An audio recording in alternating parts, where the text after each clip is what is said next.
Qala al-musannif rahimahullah ta'ala nafa'ana Allah bihi wa bi ulumihi wa bi ulumi masyaikhihi fi daraini amin. Ila anqal hikmah yang ke-28. Mastudi'a fi ghaibis sarairi dhahara fi syahadati dhawahiri. Mastudi'a, sesuatu yang dititipkan, fi ghaibis sarairi, di dalam kalbu yang tidak terlihat oleh mata, di dalam hati. Semua yang ada di dalam hati yang dititipkan di dalam sesuatu yang ada di dalam hati itu akan dhahara, tampak, fi syahadati dhawahiri, di dalam perilaku zahir. Bicara tentang batin, zahir itu hakikatnya adalah terjemahan daripada batin seseorang.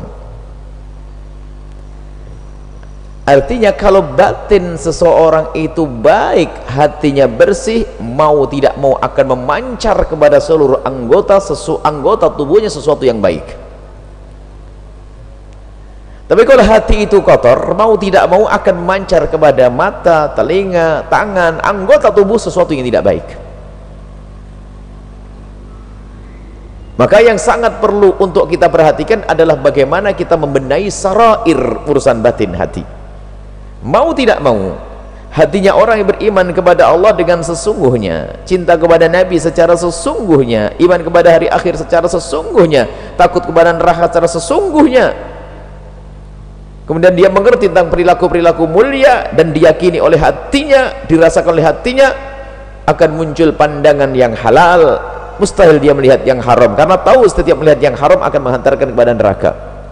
Mustahil akan keluar ucapan-ucapan yang menyakitkan, karena mengerti ucapan yang menyakitkan akan menjadikan dia dihukum. Mustahil dia akan memukul dengan tangannya. Artinya anggota tubuhnya ini adalah terjemahan daripada apa yang ada di dalam hatinya. Seperti itulah semestinya. Jadi maka dari itu, kebaikan yang kita buat secara zahir, jika bukan dari pancaran batin, maka tidak akan bisa istiqomah, tidak akan bisa lama. Namanya action, kayak pemeran sebuah film, hanya waktu di syuting saja, keluar balik. Waktu di syuting berperan menjadi ustadz yang soleh, balik ya, keluar dari film bubar. Kenapa? Di saat dia disyuting oleh, dibidik oleh kamera. Sama, yang melakukan kebaikan bukan dari pancaran hatinya yang kenal Allah, maka kebaikan itu adalah dilakukan hanya untuk dilihat manusia. Karena ada orang itu maka dia baik. Di saat orang itu nggak ada, berubah. Di depan orang baik, tapi di saat orang nggak ada, berubah. Karena bukan dari pancaran dari hati. Kalau dari pancaran hatinya nggak ada urusan manusia, baik manusia ada atau nggak ada, tetap itu haram saya tinggalkan. Sebab ada haram di depan orang, kalau di depan orang sudah setengah haram. Kita tidak jujur dengan Allah, berkhianat kita.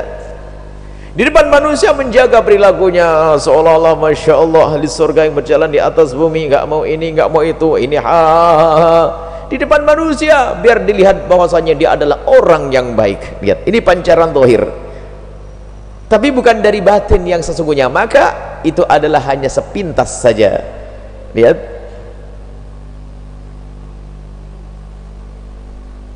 kalau seorang hamba melakukan kebaikan bukan dari pancaran hati, maka itu ada baik, itu berbuat baik sepintas di hadapan Anda. Nggak usah orang lain, Anda paling enak. Kita kalau melakukan kebaikan bukan dari pancaran hati, bukan dari hati yang beriman, bukan hati yang takut kepada Allah, bukan hati yang rindu surga, bukan hati yang cinta Nabi, bukan hati yang rindu ridha Allah, maka ketahuilah kebaikan yang kita lakukan ini adalah spontan, sesaat, di saat ada yang menyaksikannya. Di saat orang itu sudah berubah, pergi, yang menyaksikannya akan berubah. Hanya orang lain saja tidak melihat kita. Kalau seandainya dibeberkan hidup kita siang malam, kira-kira bagaimana kisahmu? Seandainya semua orang itu dipasang CCTV di atas jidatnya, terus kemana-mana CCTV. Kira-kira gimana kisah kita? Berani enggak? Pasang CCTV, jadi semua orang wajib perkaulungan pin yang di dalamnya adalah untuk merekam perjalanannya, dan besok distorkan ke Pak RT, dan nanti ada yang kontrol. Berani tidak? Wah, saya tidak berani. Nah, kalau kita belum berani berarti ada sesuatu yang kita simpan, ada dusta di situ. Jadi berbuat baik bukan dari pancaran hati, action, perilaku baik, action. Karena basa-basi dengan sesama manusia tidak akan abadi yang seperti itu, tidak akan lama. Jadi pancaran dari hati, kebaikan yang bukan dari pancaran dari hati tidak akan bisa abadi, dan itu hanya sifatnya sementara dan tidak akan dinikmati karena bukan dari pancaran dari hati. Tersiksa waktu ibadah tuh capek sekali dia, semangat di saat ada orang yang lihat dia, ada calon mertuanya misalnya, wah nomor satu. Giliran nggak ada, oh, sakit nggak ada juga dia ke masjid, nggak datang juga. Masya Allah. Lah ini karena bukan karena dari pancaran batin, tapi itu semata-mata hanya pengen dilihat, dia punya kepentingan dunia, bukan Allah Subhanahu wa ta'ala yang dicari. Baik seperti itu. Nah kemudian kalau ada orang, nah itu adalah dusta, dan itu nifak, munafik. Zahirnya baik tapi batinnya keropos. Bisa karena apa? Dia hanya ingin dipandang baik. Jadi mungkin sekali orang yang zahirnya baik tapi batinnya keropos, tapi tidak dibalik. Kalau orang yang zahirnya buruk, ya sudah pasti keropos batinnya, nggak usah main-main. Maka setelah itu jangan ada yang berkata yang penting kan hatinya. Ini biasanya suatu ketika ada orang suruh pakai kerudung, nggak mau. Kenapa anda pakai kerudung? Yang penting hati saya. Nggak ada. Sayyidat Fatimah Zahra paling mulianya manusia, zahirnya dijaga, batinnya juga dijaga. Nggak ada orang yang penting kan hati. Terus kalau zahir mah bebas, nggak ada, itu dusta. Jangan dibalik. Kalau ada orang berbuat baik dengan zahirnya, mungkin sekali batinnya itu keropos, tapi itu bukan urusanmu, urusan Allah yang maha tahu. Anda usah nilai orang, itu nilai diri anda sendiri. Awas ini, ada orang zahirnya baik tapi batinnya keropos, ada, tapi anda tidak boleh nilai orang. Anda tidak tahu hatinya seseorang, itu hanya ngurus diri sendiri. Oh iya saya benar itu, anda boleh mengatakan begitu. Dia boleh menilai orang, itu modelnya tok, gayanya ibadah, tapi nah dari mana anda tahu? Memang anda tahu batinnya seseorang. Sayyidina Usama bin Zaid menyesal suatu ketika ada orang yang dalam sebuah peperangan, ada satu musuh yang sudah mau dibunuh begini, di saat mau dibunuh mengucapkan asyhadu an la ilaha illallah wa asyhadu anna muhammadar rasulullah. Dipenggal, jeder. Lalu nyampe berita ke Nabi bahasanya Usama bin Zaid telah membunuh orang yang telah bersyahadat. Usama berhujah, ya Rasulullah, dia bersyahadat karena takut dengan kemilaunya pedangku.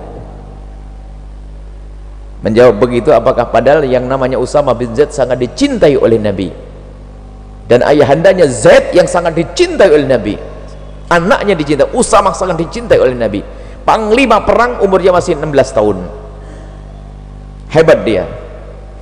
Berita itu sampai kepada Nabi, kenapa kau bunuh dia sudah bersyahadat? Dia mengucapkan syahadat karena takut dengan kemilau pedangku ya Rasulullah. Mulai hari itu Nabi marah dengan marah yang sangat. Allah syakakta sadrah, kau tahu telah membelah dadanya hingga kau lihat hatinya seperti itu. Marah Nabi sampai nyesal sekali Sayyidina Usama bin Zaid, sampai beliau berkata, karena begitu takut, begitu marahnya Nabi kepada saya, sampai aku berangan-angan kalau aku masuk Islam saat ini, sehingga dosa yang lalu akan dihapus oleh Allah. Begitu Nabi marah kalau ada orang sok tahu tentang hati. Nilai orang, itu modelnya tok, tapi hatinya, Masya Allah, ente hebat bener tahu hatinya orang. Antara dua, anda pendusta, anda dukun, enggak ada pilihannya. Pilih mana? Yang sok tahu hatinya orang antara anda pendusta atau anda dukun. Dukun kan sok tahu ya, nggak perlu. Maka dari itu urusan anda dengan diri anda sendiri. Maksudnya untuk koreksi diri, bukan koreksi orang. Dapat ilmu koreksi orang terus. Jadi awas, bisa saja anda punya perilaku baik tapi bukan dari batin, bukan dari pancaran batin. Kemudian tidak sebaliknya. Kalau ada orang yang dohirnya jelek, ya dari batin yang jelek, nggak mungkin. Kemudian di sana ada pembahasan lain lagi, orang yang sok main batin-batin saja, pakai dalil lagi. Dalilnya salah lagi. Innallaha la yanzuru ila suwarikum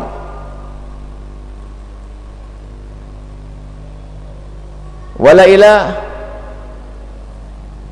amwalikum walakin Allah yanzur ila qulubikum wa a'malikum. Itu hadis yang benar. Cuman kadang-kadang kepleset dia ngomongnya, innallaha la yanzuru ila suwarikum wala ila a'malikum. Allah tidak melihat gambar zahirmu dan tidak melihat amalmu. Allah melihat, walakin Allah, yang benar adalah innallaha la yanzuru ila suwarikum. Betul, Allah tidak melihat suar zahirmu. Apakah tukang becak atau apa bos, itu nggak berlaku. Wala ila amwalikum, hartamu berapa miliar enggak. Walakin Allah yanzur ila qulubikum, Allah melihat kepada hatimu, wa ila a'malikum, dan kepada amal-amalmu.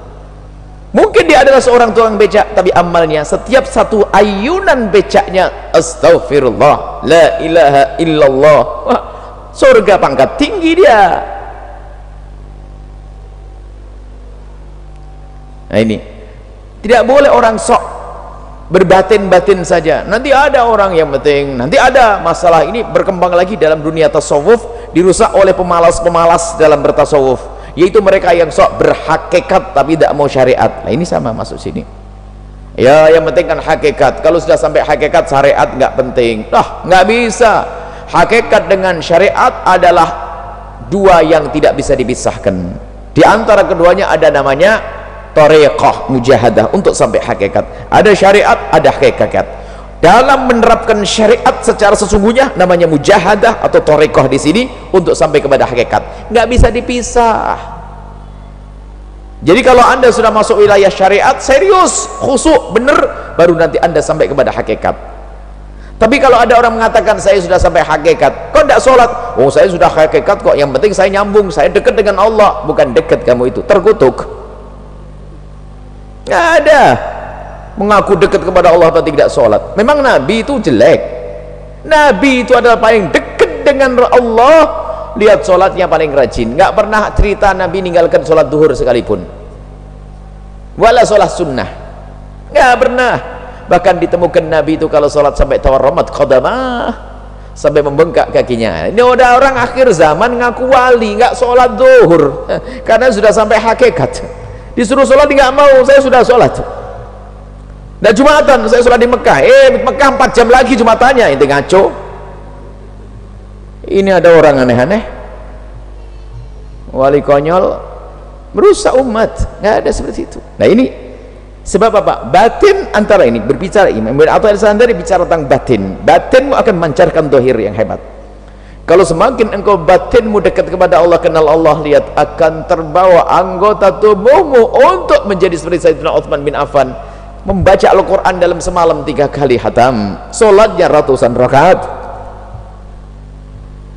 tidak sempat melakukan kemaksiatan, ibadah terus. Kenapa? Sesuai dengan kadar yang ada di dalam hatinya, itulah tergerak anggota tubuhnya untuk mengikuti hati. Dikatakan hati adalah raja di dalam dirimu, dia akan memerintahkan. Kalau raja di dalam dirimu adalah jelek, maka akan merintahkan, lihat yang haram, mikir yang haram, terus keharaman. Nah ini, maka perlu kita ini harus senantiasa membersihkan batin, sehingga dihadirkanlah oleh para ulama satu ilmu khusus yang namanya ilmu tasawuf, membenahi hati agar kenal Allah, punya rasa takut kepada Allah. Jangan malah dijadikan ilmu ini alat untuk terlepas dari syariat. Ilmu tasawuf ini dihadirkan oleh para ulama secara khusus yang pada dasar-dasarnya sudah ada pada zaman Nabi. Ilmu membenahi hati, ilmu berakhlak mulia, ilmu membersihkan jiwa, itu sudah ada. Cuman setelah itu masuk satu disiplin ilmu namanya ilmu tasawuf. Jadi ilmu tasawuf itu ilmu yang digunakan, yang dihadirkan agar jika orang itu punya zahir baik, batinnya juga baik. Ilmu tasawuf adalah menjadikan orang yang berbatin baik agar punya perilaku zahir yang baik. Untuk itu bukan ilmu tasawuf untuk terlepas daripada amal zahir. Amal zahir, sholat nggak pernah, nggak bisa. Puasa nggak pernah, nggak ada. Maka dari itu seorang sufi yang sudah benar membersihkan batinnya itu lautifa biqalbihi, kalau seandainya diputar hatinya amamal malak di depan manusia sudah nggak malu lagi. Jadi dohirnya sama batinnya sama. Ya sudah, kalau dia ahli ibadah baik ya batinnya begitu. Kalau seandainya hatinya dikeluarkan ya tetap nggak malu. Maksudnya kalau sudah dibuka semua perilakunya nggak malu lagi karena sudah bersih dari hati. Seorang sufi adalah yang senantiasa membersihkan hatinya agar bisa menggerakkan seluruh anggota tubuhnya untuk patuh kepada Allah Subhanahu wa ta'ala. Itulah ilmu hebat, ilmu dahsyat. Cuman penyakit ada maunya itu nggak boleh. Kita sering tidak kuat untuk menahan lidah kita untuk menilai orang lain. Mungkin Anda sudah sebel kalau suatu ketika ada orang, Pak Haji, saya mau nyumbang di masjid tapi tolonglah setiap hari diumumin ya. Kalau perlu tulis sepanduk sana. Anda sudah pegel padahal Anda tidak keluar duit ya. Anda sudah nek lihat ya kan, karena kita sudah tidak tahan harus komentar kepada seseorang. Ya apaan tuh nyumbang aja padahal nggak banyak, itu aja lebih banyak. Kita sering masuk wilayah Allah, nilai batin, dan itu kesalahan. Ini yustudi fi ghaibis sarair, di dalam batin tersembunyi, jangan sok tahu. Cukuplah kita menilai zahirnya seseorang. Kalau zahirnya baik adalah baik, adapun batinnya urusan Allah, serahkan kepada Allah Subhanahu wa ta'ala. Baik, ini yang bisa kami jadikan. Sekali lagi kami ulas bahwasanya, lihat, jangan sok main batin-batin, yang penting hatiku baik. Ada, semoga Allah mengampuni, kami mendengar seorang wanita, barangkali bisa dipotong khusus, seorang wanita semoga Allah mengampuninya dan mengangkat derajatnya. Seorang wanita di saat disuruh menutup auratnya dengan bahasa sombong, yang penting kan hati. Dia tidak sadar di saat ngomong seperti itu dia telah merendahkan Siti Fatimah Zahra. Memang Siti Fatimah Zahra sampai harus menutup tubuhnya berarti hatinya jelek gitu. Tidak sadar dia, itu kesombongan. Kalau Anda, wahai adikku, kalau Anda belum bisa menutup auratmu, jangan sombong deh. Tinggal Anda minta kepada Allah, ya Allah bantulah aku menutup aurat. Sudah dia tidak menutup aurat, sombong, rendahkan Siti Fatimah. Yang penting kan hati. Berarti yang pakai kerudung bagus, pakai cadar, menutup aurat Siti Fatimah, hatinya busuk. Karena apa? Yang penting hati. Berarti hatimu belum benar. Buktinya kamu masih perlu kerudungan. Ini nggak sadar kalau dia melakukan kejahatan yang sangat. Cukuplah Anda insaf. Jadi kita sering mendengar yang penting hati. Wah, hebat bener. Apakah dia tidak sadar kalau dia mengaku hatinya bersih, saat itu jadi sampah? Hatiku sudah bersih, sampah langsung kotor. Oh, dia sombong. Bukankah kesombongan adalah sampah di dalam hati?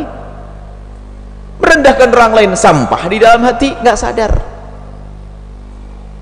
Maka ingat, jangan Anda menilai batinnya seseorang. Cukup kalau Anda melihat lahirnya seseorang, insya Allah batinnya juga baik. Cuman tadi kami tekankan bahasanya ilmu ini lebih perlu ditekankan untuk kita. Begini, jadi kalau batinmu baik, pasti lahirmu itu baik.